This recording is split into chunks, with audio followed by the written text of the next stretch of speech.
Guys, good morning, no? Um, medyo tanghali na rin. Pero siyempre, nasanay tayo ng bumati ng good morning. So, kumusta guys yung ating mga kawanders? Kumusta rin yung ating mga kaibigan, solidong mga kawanders, walang butas? At ang ating mga OFWs scattered around the world, no? Medyo yung iba sa inyo medyo gusto nang umuwi, no? Gusto nang kapiling na naman ang inyong mga pamilya. Sabi, no? May mga kontrata naman kayong sinusundan. So, yun sa akin, no? Bilang kaibigan nyo, wala akong ibang hangad kundi ang kayo ilumigaya, mag-progress, no? Mag-success doon sa inyong mga dreams. And then, kung nasa abroad kayo na mayroon din naman kayong ekstrang pera, join to live good, no? Kasi parang ang mangyayari niyan habang magbabayad ka ng iyong monthly subscription, para kang magpipensyon naman yung monthly. It depend kung mapuno yung matrix mo, automatic yun, almost 100,000 din monthly ang tatanggapin mo. So, depende yun, no? Depende. Okay? Pero, nangyayari. So, medyo struggle ang namin ngayon, no? Kasi, habang tumatagal, maraming mga bumibitiw. Okay? Maraming bumibitiw sa subscription. Hindi nila alam na in the long run, nakikita siguro nila na wala namang progress. Pero hindi nila alam na antabay na yung pagbuhos ng mga no, yung spillover. Kasi depende yan sa kilos ng inyong mga upline, spillover. And then the rest from the other nation, yung bansa na nag-spill over sa atin. So, swertihan din. Doon yun naman, swertihan yun doon sa mga nag-aabang lang, yung mga tinatawag nating mga waiters, no? Hindi naman masama mag-wait, mag-antay, no? Kasi yun lang talagang kung tayo magagawa, mga busy, yun lang talaga ang gagawin natin, no? That's the reason why we joined this company. So, pero wag kayong mainip, guys. Wag kayong mainip. Bayad kayo sa monthly subscription. Supposed to be, wag niyong paabutin ng end of the month. Kung anong due date nyo, doon, bumanat na kayo doon. Para at least hindi po tayo kakaba-kaba. Or either pag nagkaroon kayo ng medyo malaki-laking budget, pwede po niyong bayaran yung annual. Nakaka-discount po tayo ng almost about 20%, no? So, instead na 12 months, 10 months lang babayaran natin. Okay? So, maganda yun. So, ganun ang gagawin na lang natin. Pag monthly, no? Monthly. Pag annual, yearly. Okay? So, bultuhan. Para hindi tayo mangangamba, malalaglag tayo, no? Sayang. Yung nasa matrix na tayo, may mga matrix na tayo, may tao na tayo sa ilalim. And then, dumating ang nagsipag yung nasa ilalim na ninyo. So, may kita at may kita kayo. So guys, makisawsaw naman tayo sa ating kapaligiran, no? Mga nangyayari sa ating lipunan. Okay? Dahil talagang nakakatakot kung halimbawa hindi natin i-analyze, no? Hindi natin himahimayin yung mga nangyayari. Kasi dito sa ating presidente, although presidente namin siya, no, sinuportahan talaga namin. At proud ako na siya yung nasuportahan namin. Okay? Dahil sila lang naman sa Vice Inday ang noon. Pero medyo nagkakaroon ng hindi maganda. Nagkakaroon ng yung mga pangyayari, no? na hindi natin inasahan at hindi natin nakakala din na ganun ang mangyayari, no? Na medyo magkakaroon ng maglilihis ng landas ang ating Pangulo ngayon, no? Si BBM. Yung paman,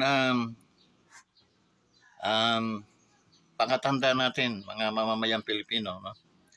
Ako talaga against ako doon sa mga vlogger na mga balasubas. Okay? Kaya ako rin tandaan nyo itong mga balasubas na vlogger, no? Kaya kung bakit ko kayo binibira din, no? Kasi nga, sobrang kabalasubasan ang mga pinaggagawa nyo. Ano ba ang kinalalaman ng presidente sa galit ninyo? Okay? Hindi ba? Ganon din sa iba, sa ating Vice President. Ano ba ang kinalalaman ng ating Vice President sa galit ninyo? At ano ang kinalalaman ng Presidente sa galit ninyo? Guys, yung mga pinaggagawa nila, mga matters yan na siguro dumating sa isip nila na ganon, baka iniisip nila ay tama, baka iniisip nila ay makakabuti sa kanila, kahit hindi nakakabuti sa mamamayang Pilipino. Ba? Oo, medyo magagalit at may inis tayo. Ngunit guys, may limitasyon naman yon. Okay? Nakita ko mga vloggers dyan, no? Lalo na yung mga ni Mahar Lucaloca, mga supsupang tila. Andyan si parang Bombay. Sa inis ko, sabi ko, hindi ka Pilipino, para kang Bombay. Ha? Maningil ka na lang, huwag ka na mag-vlog kasi bastos kang vlogger. Okay? Sa totoo lang, kabastusan yon sa hindi ordinaryong taong aalipustahin ninyo. Presidente ng Pilipinas, kayo mismo mga residente ng Pilipinas ay mga balasubas. Wala kayong paggalang sa inyong presidente.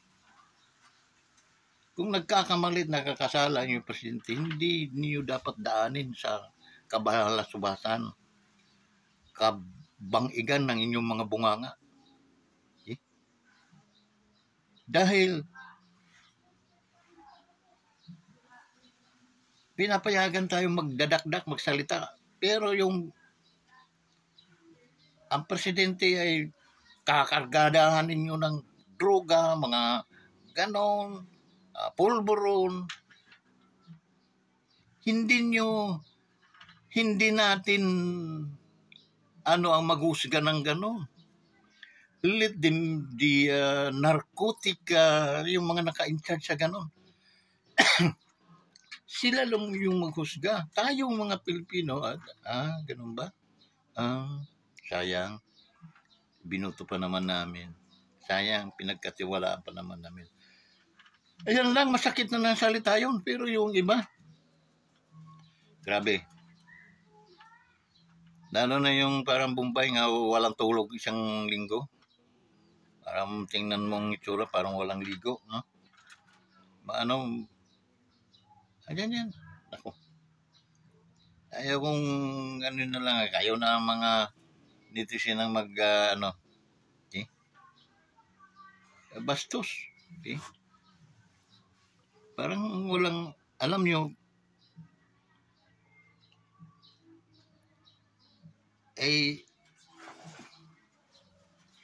nagpapanggap kayo mga Pilipino, hindi ganyan ang mga Pilipino kabastos. Okay?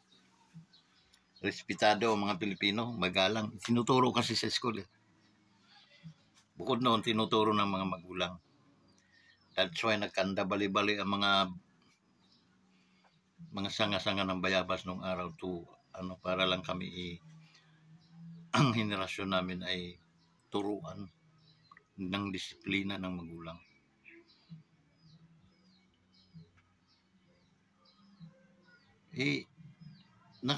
Parang yung mga anghel na walang ordinary yung mga tao. Pag sinampiga ko yun, irit ang mga tingan yan. Hindi dapat ganyan, no? Sobrang kabalasubasan talaga ninyo. Ayan, may vlogger dyan na, ano, parang Bombay-Bombaya ang, ano, maliit lang yun, tiyak. Oh, coach ang patawag, coach din. Iba naman yung coach na kulot ang buhok na dating humihimot sa puwit ni Pangulong Digong.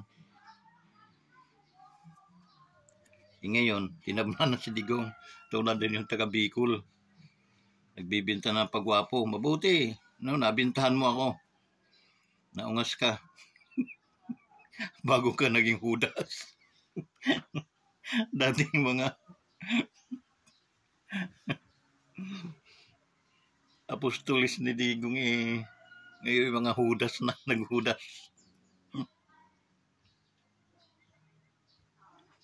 Nabayaran siguro yan.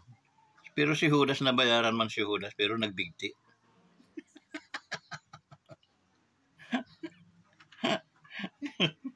Sana ganun din. Wala tayong ano niyan kasi tao lang yan eh.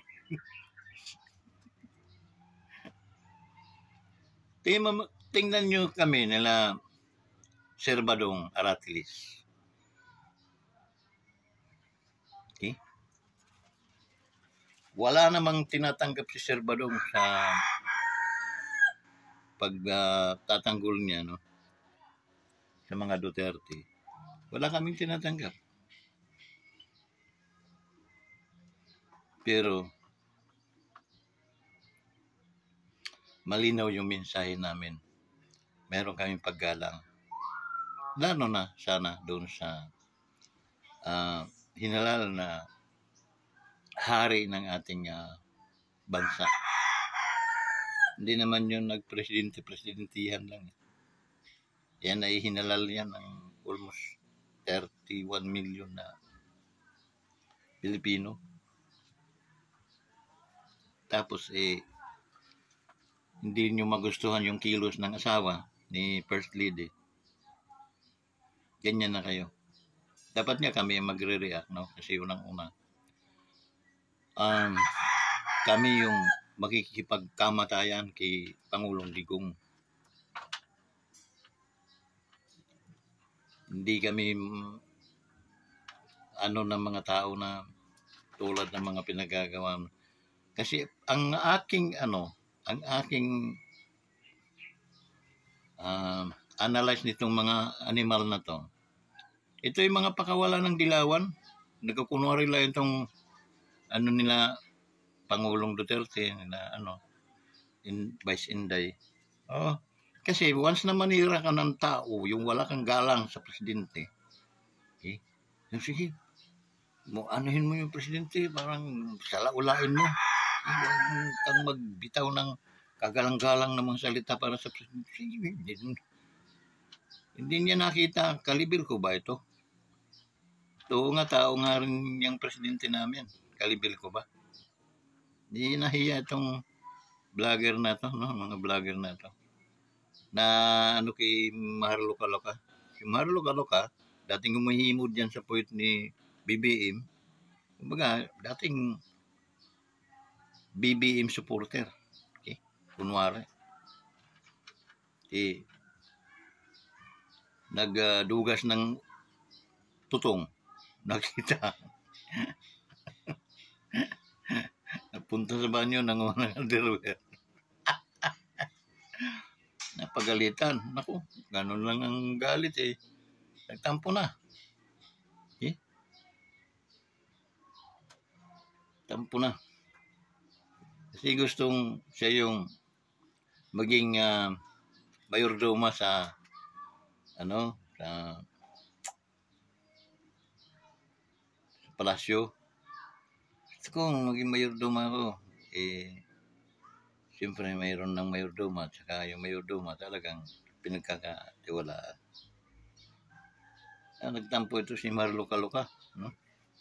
Ayun, dakdak na. Natatawa ko dyan sa mga padali. Yung parang mga kabubuhan, wala talagang alam sa batas, walang no? Basta lang idakdak ng dakdak. Yung libelos yung mga pinagsasabi ng tungkol kay Bongbong Marcos, presidente natin, no? Puro libelous since from the very beginning ng kanyang vlog. Okay?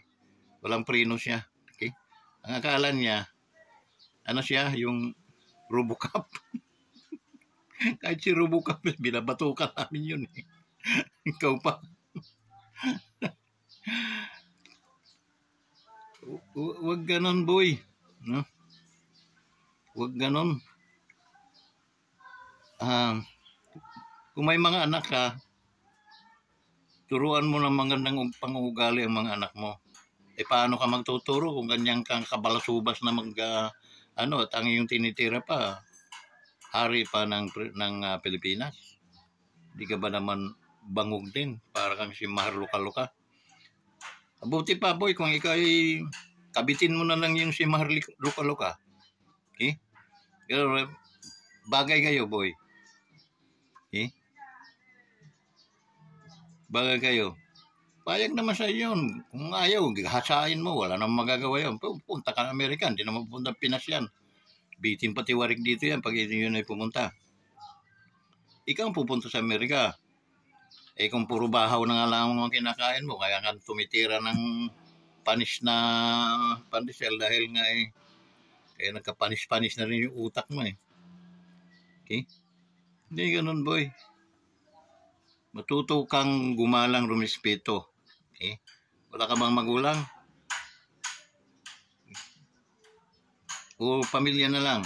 Kung wala pa, nararapat ka nga. Parang nahawa ka nga ni Mahar Luka-Luka. Yung kapangyarihan ni Mahar Luka-Luka, inukob sa yung mabahong, babantot na bunganga. Sarap yung, ako pa nang pag nagturo, kasama batok.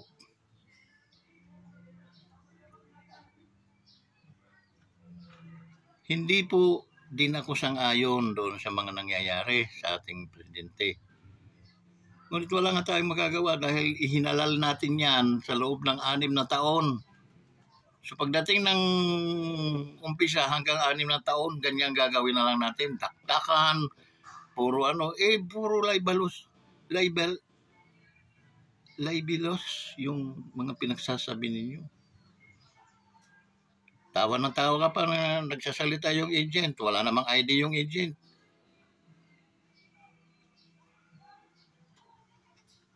Maraming foul, boy. Foul, kumbaga batas ang ating pag-aanuhan. Napakadali pumanutok ng tao para at least mag-yaw-yaw na. Nakita ko nga yung. Okay? Anong ebidensya mo? Nakita mo. Yung mga papel-papel na mga sinasabi nyo. Cellphone. Ebidensya kaya yun. Napakababaw na ebidensya yun, boy. Tapos magkukomento ka. Wag nun.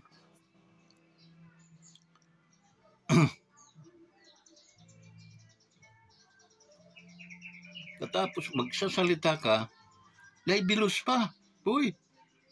Kasi hindi mo pa naman napapatunayan yun, pero ikaw na nagsasalita ka, boy, akala mo nahusgahan mo na yung Pangulo sa ginagawa mo. Sabihin natin totoo, boy. Sa batas, boy, labanan ng mga ebidensya. Labanan yun. Lagay mo yun sa mukha mong parang wala kang kiligo-ligo. Okay? Idikit mo yung picture mo at saka picture ni Mahar Luka-Luka. Talagang duda ako na talagang kayo ipakawala ng mga dilawan. No? Para at least sumira dito sa mga Marcos. And then, makakabit na ito, nakakunik na ito kina Vice Inday. Dahil nasa sila, government, sila ni Marcos. Okay? Ganon, dito nakakasiguro ako, boy. Kasi, kung ako ililibel mo rin, doon sa mga pinagsasalita mo, Pangulo pang yung pinagsasalitaan, mas malala ka, boy. Ako, nararapat lang kitang bangasan dahil wala ka namang Hindi ka naman isang artista na nagbigay ka na ng kaanuhan sa ating bansa. Hindi ka rin atleta na nagbigay ka na rin ng papuri sa ating bansa. Hindi. Kung saang mga bangyaw ka nang galing, sumipot kayo, no? Sumipot. Una pa nga ata akong mag-vlog sa'yo eh. Okay? Bigla ka na lang sumisipot, bangyaw.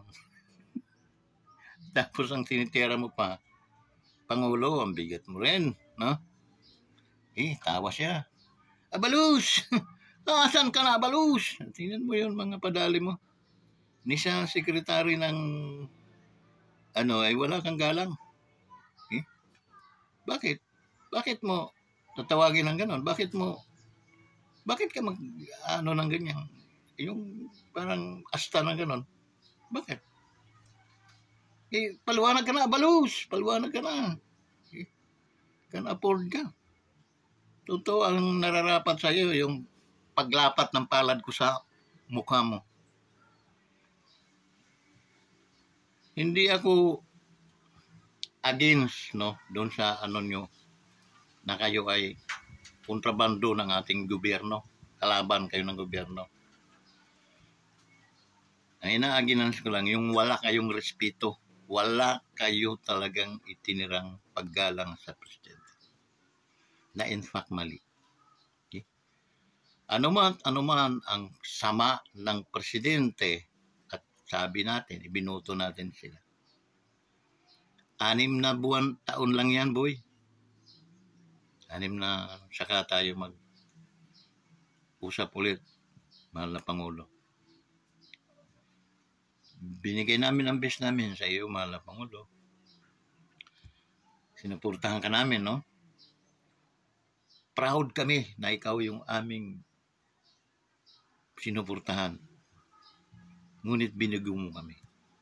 Binigo mo kami sa mga pangakong binitawan para sa mamayang Pilipino. That's it.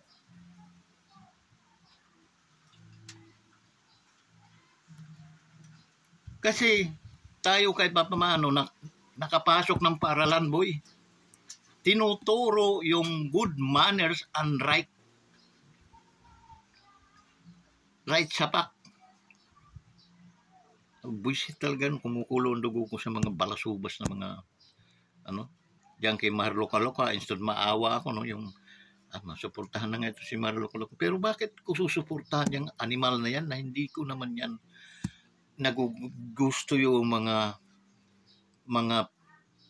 buladas niya sa paniniran niya. Pero kung yun ay nag-vlog na lang ng yung direkta na lang, no? Wala ka nang sinisira ang mga ahas, mga kuting-kuting. Ma-realize nitong mga matatalinong tao katulad namin, Madam na loka-loka, na may may punto. Ngayon, may punto ito, huwag na tayong sumuporta sa ating Pangulo. No comment na rin ako. Ganun. No, pag nagkamali siya ng mga desisyon, saka tayo bumatikos. Pangulo, hindi po tama yun. Hindi maganda. Batikos na hindi ka namamatikos dahil para kang nakakalalaki. Bumatikos ka dahil sinuportahan mo siya, dahil mayroon kang paggalang sa taong yan. Ngunit hindi po siya naka-address doon sa kanyang mga sinasabi, natural lang na babatikusin mo. Pero wag mong babasusin at babalsubasin.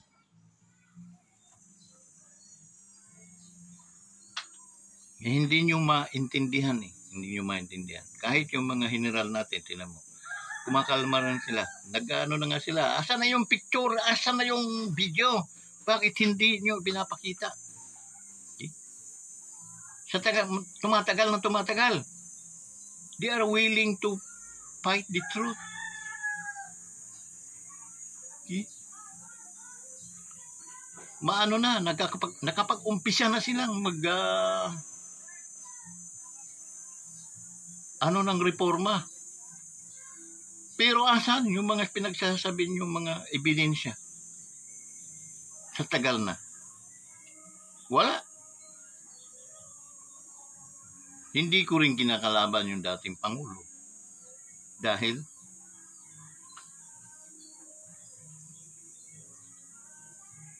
masusuportahan ko naman yun kung pamimiliin po kami. Masusuportahan namin ang mga Duterte kaysa Marcos. Yun nga lang, andito tayo sa sitwasyon na Marcos ang ating presidente. At ang ating vice president ay si Inday Sara.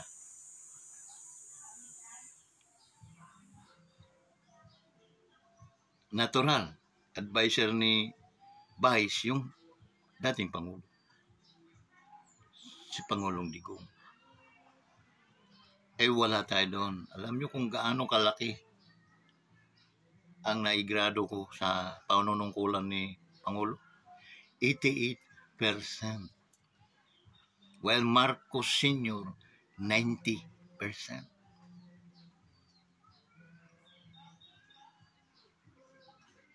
We have 2 points lang ang different sa tayo. Pero hindi rin naman perfecto yung ating dating Pangulo. Okay? Pero kahit siya hindi perfecto, hindi rin siya dapat makarinig ng hindi maganda, makarinig ng unrespect, makarinig ng makakasakit sa kanyang damdamin. Tao tayo, guys. Tao tayo. Hindi naman tayo nakikipag-away personally doon sa mga taong yan. Tulad kay Marcos, kay BBM, sa ating Pangulo, kung kinakailangan magsalita tayo, magsalita, ngunit huwag wawalain yung paggalang bilang isang Pilipino. Pero kung ikaw nga ay Bombay, ay gagawin mo ngayon. Sinusubaybayan ko yung mga vlog mo. Boy,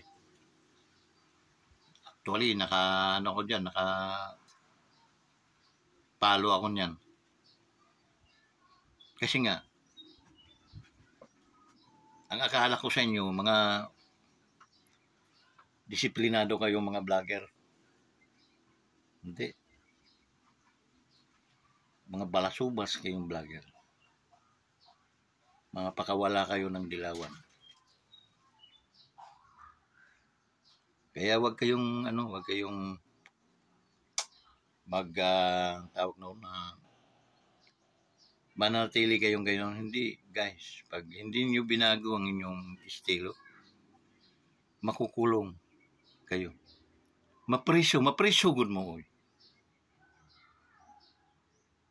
Kaya doon naman tayo batas in taon. Magtanong kayo muna sa marunong sa batas. Okay? And then, pakinggan yung payo nila. Okay? Like, sa mga vlogger na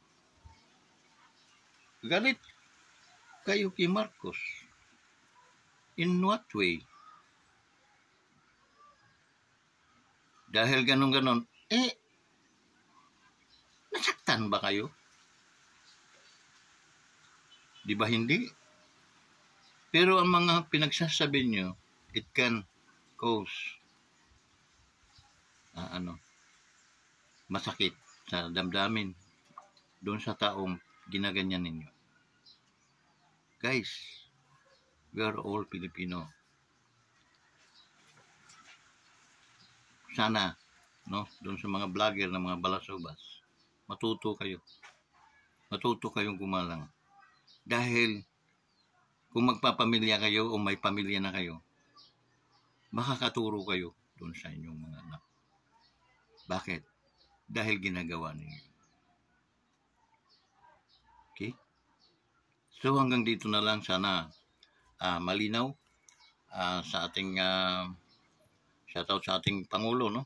Sana we continue pray for you, sir, no?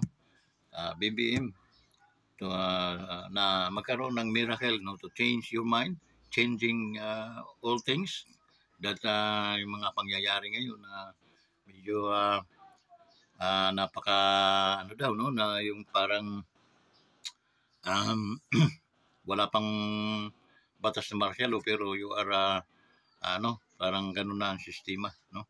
Wag, Pangulo. For us na nakapaligid sa iyo, mga supporter mo, mga tiwala sa iyo, wag mo kaming biguin. Wag mo rin kaming saktan na oras na kami ay sila ay nagkakaroon ng katanungan lamang o mga agam-agam tungkol sa gobyerno na pamumuno mo, natural lang na sagutin mo sila and then paliwanag ka. Okay? Wag yung parang tatakutin mo sila at mamajikin mo. Tulad nung nangyaring operation, yung may nangyaring nahuling drugs. Ano nangyari noon? Okay? Andong ka pa sa na in fact hindi, di ba? Mali. And then,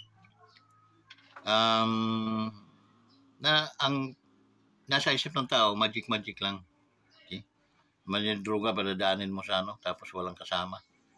So, kailangan may gumulong na ulo sa investigasyon. Okay? Kung nagloko lang sila, na hindi mo alam, ay pwede mo silang parusahan. Pero nagloko sila, alam mo, kasama ka sa dapat maparusahan. Diba? Ganun lang kasimple. Pero nanatili kaming rumirespeto at gumagalang na ikaw ang presidente ng ating bansang Pilipinas. So you need to have positive mind, no? Kailangan ang iyong kaisipan, very strong, and then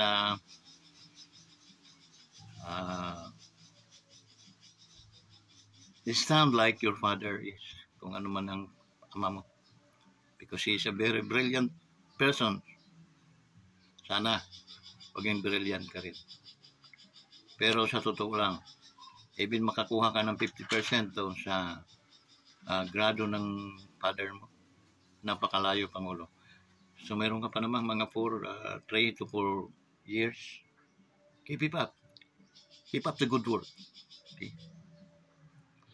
Andito kami ng mga sumuporta sa iyo at naniwala sa iyo.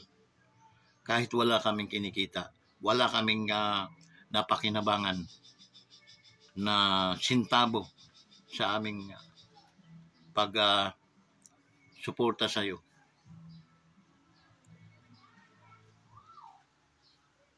Andito po.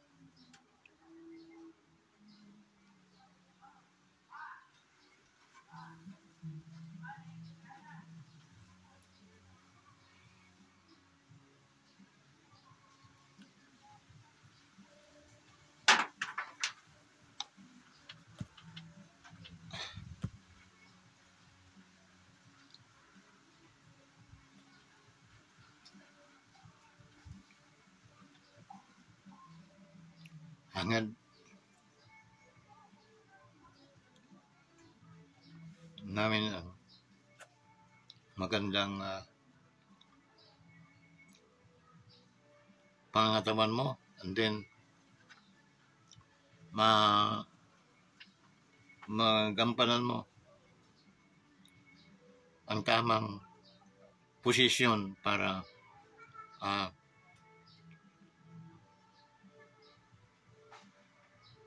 hindi mahirapan ng ating mamamayang Pilipino.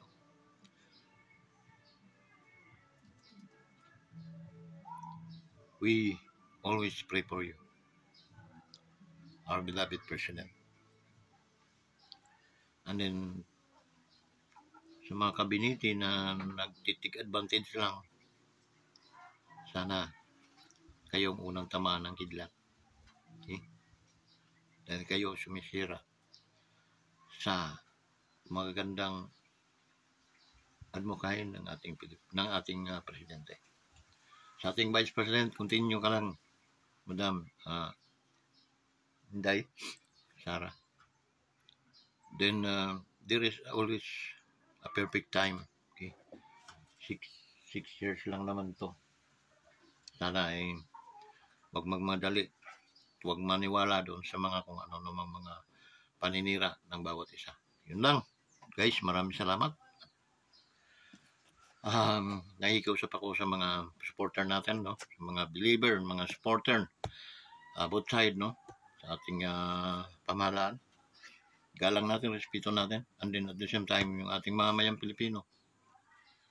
Meron po tayong termino, kaya wag po kayong bastos, wag po kayong mga balasubas. Okay?